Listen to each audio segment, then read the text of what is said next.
स्वागत है आप सभी का एकलव्य एकेडमी के यूट्यूब चैनल पर।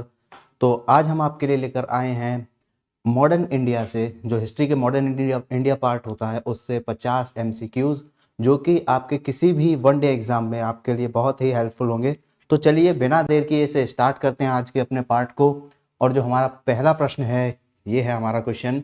जेम्स प्रथम का राजदूत जो जहांगीर के दरबार में आया था। आपके सामने ऑप्शन है, देखिए 4 ऑप्शन है आपके सामने, आपको बताना है यहाँ पर जेम्स प्रथम का राजदूत जो जहांगीर के दरबार में आया था। इसका ऑप्शन जो सी हमें दिया है, सर टॉमस रो, ये सही हो जाएगा। जहांगीर के दरबार में जेम्स प्रथम का राजदूत टॉमस रो आया था। ठीक है। कर्नाटक का युद्ध किस किस के बीच हुआ, आपको बताना कर्नाटक का युद्ध किस किस के बीच हुआ। तो यहाँ पे आपके सामने ऑप्शंस हैं और इन ऑप्शंस में से जो ए ऑप्शन है, अंग्रेज और फ्रांसीसी, इन लोगों के बीच हुआ था कर्नाटक का युद्ध। यानी जो कर्नाटक के युद्ध थे वो सभी इन लोगों के बीच चले थे। बढ़ते हैं अगले प्रश्न की ओर। भारत में पुर्तगाली साम्राज्य का पहला गवर्नर कौन था। भारत में पुर्तगाली साम्राज्य का पहला गवर्नर अगर बात की जाए तो फ्रांसिस डी अल्मीड़ा, और वास्तविक आपसे पूछा जाएगा तो इसका अल्बुकर्क हो जाएगा। ठीक है। बढ़ते हैं अगले प्रश्न की ओर। अंग्रेजों का फोर्ट विलियम कहाँ स्थित है। जो फोर्ट विलियम कॉलेज है वो कहाँ है, तो कोलकाता में। ठीक है। पांचवा प्रश्न देखते हैं। चार्ल्स द्वितीय द्वारा बम्बई ईस्ट इंडिया कंपनी को कब हस्तांतरित किया गया। यानी इसका मतलब कहने का तात्पर्य कब दिया गया, तो इसका है 1668। 1668 में चार्ल्स द्वितीय द्वारा जो बम्बई है उसे ईस्ट इंडिया कंपनी को दे दिया गया। मद्रास की स्थापना किसने की, अगला प्रश्न है। मद्रास की स्थापना किस अंग्रेज ने की। पहली बात अंग्रेज ने की थी, ये भी याद रखेंगे। और किसने की थी, तो फ्रांसिस डे। फ्रांसिस डे के नाम के जो अंग्रेज थे, इन्होंने किया था मद्रास की जो स्थापना। बक्सर का युद्ध का विजेता कौन था। बक्सर का युद्ध का विजेता था हेक्टर मुनरो। और अगर आपसे पूछता है प्लासी के युद्ध का, तो रॉबर्ट क्लाइव। ठीक है। बढ़ते हैं अगले प्रश्न की ओर। सिराजुद्दौला की प्लासी के युद्ध में पराजय का कारण था। सिराजुद्दौला का पराजय का जो मुख्य कारण था वो था सेनापति द्वारा विद्रोह कर दिया जाना। ठीक है। बढ़ते हैं अगले प्रश्न की ओर। किसके काल में ब्लैक होल दुर्घटना हुई। ब्लैक होल दुर्घटना बिल्कुल सभी लोगों को पता होगा, सिराजुद्दौला, जो नवाब सिराजुद्दौला थे, इनके समय में हुई थी। ठीक है। बढ़ते हैं अगले प्रश्न की ओर। ब्रह्म समाज के संस्थापक थे। ब्रह्म समाज के संस्थापक राजा राम मोहन रॉय थे। ठीक है। रामकृष्ण मिशन की स्थापना की, मतलब रामकृष्ण मिशन की स्थापना स्वामी विवेकानंद ने 1894 में, इनके गुरु जो रामकृष्ण थे, रामकृष्ण परमहंस, इनके सम्मान में की। ठीक है। सती प्रथा निषेध करने वाला पहला व्यक्ति कौन था। सती प्रथा का निषेध करने वाला पहला व्यक्ति कौन था, ये पूछा गया। यहाँ पे देख लेते हैं हम अपने ऑप्शन। सती प्रथा को सबसे पहले किसने उसका विरोध किया, तो ऑप्शन ए को देखेंगे, अकबर ने सबसे पहले सती प्रथा का विरोध जो था वो किया था। थियोसोफिकल सोसाइटी की स्थापना कहाँ हुई। थियोसोफिकल सोसाइटी की स्थापना कहाँ हुई, तो देखते हैं ऑप्शन। थियोसोफिकल सोसाइटी की स्थापना कहाँ हुई, इसके अंदर जो ऑप्शन हो जाएगा वो हो जाएगा न्यूयॉर्क। इसकी स्थापना न्यूयॉर्क में हुई थी। स्वामी विवेकानंद ने विश्व धर्म संसद में किस वर्ष भाग लिया, तो बहुत ही बेसिक क्वेश्चन है। 1893 में स्वामी विवेकानंद ने विश्व धर्म की जो संसद थी उसमें भाग लिया। शारदा अधिनियम किससे संबंधित है, भारतीय विवाह व्यवस्था से शारदा अधिनियम संबंधित है। प्रार्थना समाज की स्थापना किसने की। प्रार्थना समाज की स्थापना की थी आत्माराम पांडुरंग ने। ठीक है। बढ़ते हैं अगले प्रश्न की ओर। कार्ल सीलीमैन ने किस प्रथा का उन्मूलन किया, तो कार्ल सीलीमैन ने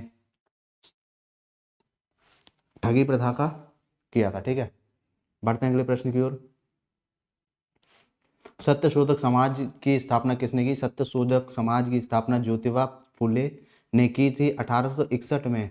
आगरा में राधा स्वामी सत्संग की स्थापना किसने की, इसका आंसर हो जाएगा स्वामी श्री दयाल सिंह। स्वामी श्री शिव दयाल सिंह इसका जो आंसर हो जाएगा। ठीक है। बढ़ते हैं अगले प्रश्न की ओर। वेदों की ओर लौटो, बैक टू वेदास जैसे करके, ये किसने दिया था, तो ये आर्य समाज के संस्थापक दयानंद सरस्वती जी ने दिया था। आधुनिक ऋषि संबोधन किसके लिए है, यानी आधुनिक ऋषि किसे कहा जाता है, तो आधुनिक ऋषि कहा जाता है एम.जी. रानाडे को। ठीक है। हंटर आयोग से किसके विकास पर बल दिया है। हंटर आयोग ने जो बल दिया था, उच्चतर शिक्षा के विकास पे हंटर आयोग ने बल दिया था। यंग इंडिया के संस्थापक कौन है? यंग इंडिया के संस्थापक हैं महात्मा गांधी। भारतीय सिविल सेवा किसके काल में स्टार्ट हुई? तो सिविल सेवा किसके काल में स्टार्ट हुई देखेंगे हम। भारतीय सिविल सेवा का जनक, ऐसे भी पूछ सकता है सिविल सेवा का जनक कौन था या किसके काल में स्टार्ट हुई, ठीक है। तो इसका है लॉर्ड कॉर्नवालिस, ठीक है। कॉर्नवालिस के समय में सिविल सेवा स्टार्ट हुई थी। सर्वप्रथम रेल संस्था का आयोजन किसके काल में हुआ? पूछा गया है रेल सबसे पहले किसके काल में चली, तो बिल्कुल हमें पता है डलहौजी के समय में चली थी। भारत का गवर्नर जनरल पद नाम सर्वप्रथम किसे मिला? सर्वप्रथम भारत का गवर्नर जनरल किसे मिला? विलियम बेंटिक, ठीक है। किस वायसराय के समय में असहयोग आंदोलन चलाया गया?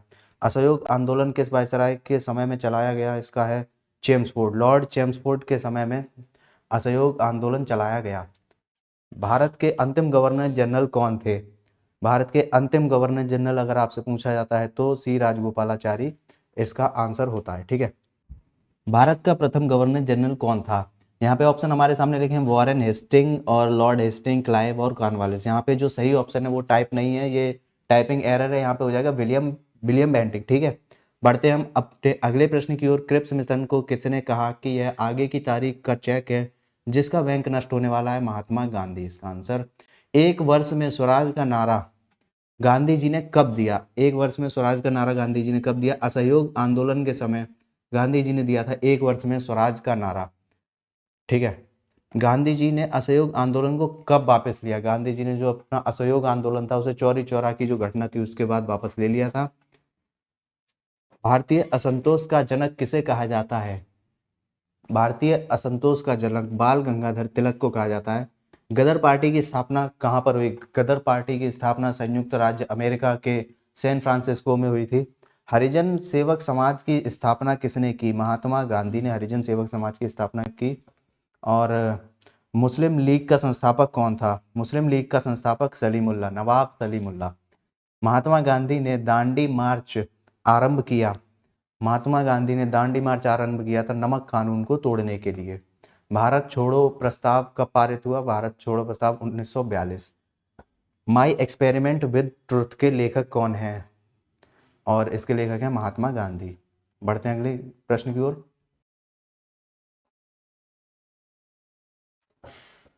भारत किस वर्ष गणतंत्र बना? यानी भारत को जो संविधान कब लागू हुआ? 1950। गणतंत्र बना भारत 1950 में।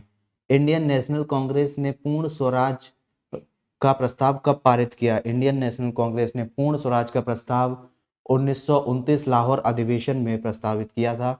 महात्मा गांधी को महात्मा की उपाधि किसने दी? रविंद्रनाथ टैगोर ने। कांग्रेस के पहले मुस्लिम अध्यक्ष कौन थे? कांग्रेस के पहले मुस्लिम अध्यक्ष थे बदरुद्दीन तैयब जी, ठीक। गांधी जी ने अपनी आत्मकथा किस भाषा में लिखी? गांधी जी ने अपनी आत्मकथा लिखी थी अपनी मातृभाषा गुजराती में, ठीक है। कांग्रेस ने किस गोलमेज सम्मेलन में भाग लिया? कांग्रेस ने द्वितीय गोलमेज सम्मेलन जो कि 1931 में हुआ था उसमें भाग लिया था। कांग्रेस की योजना भारत की स्वतंत्रता, कौन सी योजना भारत की स्वतंत्रता का आधार बना? जो इसका है माउंटबेटन योजना थी वो भारत की स्वतंत्रता का आधार बनी।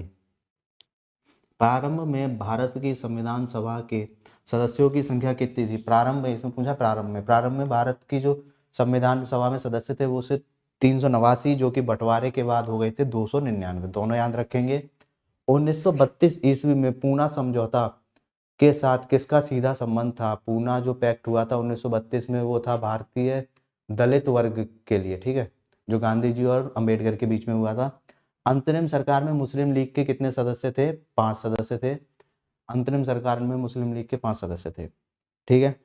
भारत में प्रथम पृथक निर्वाचन मंडल जो है या सांप्रदायिक निर्वाचन पद्धति का सूत्रपात कब हुआ?